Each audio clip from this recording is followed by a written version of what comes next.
সামাজিক যোগাযোগ মাধ্যমে মানুষকে হেনস্থার প্রসঙ্গ উল্লেখ করে তথ্য ও সম্প্রচার উপদেষ্টা মাহফুজ আলম বলেছেন, তিনি নিজেও অনলাইনে বট বাহিনীর আক্রমণের শিকার হয়েছেন।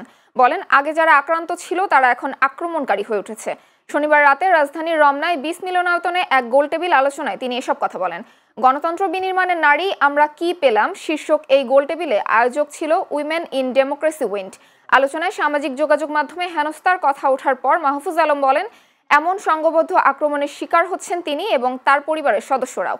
মানুষকে হেনস্থার শিকার থেকে রক্ষা করতে তথ্য ও প্রযুক্তি মন্ত্রণালয়ের নজরদারি বাড়ানোর আহ্বান জানান তিনি। আমার বুঝাতে আসলে কিভাবে একটা 1.5 বছর আগে যার সাথে আমরা সবাই মন্ত্রী করলাম, আমাদের সবাই এখানে যারা আছি বেশিরভাগ বিরোধী সবাই মিলে একসাথে ছিলাম, আজকে কেন সে আমার উপর জালিম জুলুম চাপাইতে চাচ্ছে বা আমি তার উপর চাচ্ছি, দুই অর্থে যদি বলে এখানে এই সংকটটা বাংলাদেশের আমি মনে করি এটা বোঝা দরকার। এবং এখানে নারী হচ্ছে সবচেয়ে বড় ভিকটিম হচ্ছে। আপনি বললেন বা কেউ একজন যে আমিও ভিকটিম হয়েছি যে সিনেমা, তো আমি তো প্রায় 1 বছর একটানা ছিলাম এর ভিতরে এবং আমার ফ্যামিলি মেম্বার থেকে শুরু করে সবাইকে আক্রান্ত করা হয়েছে এবং এখনো মেসেজ আসতে থাকে।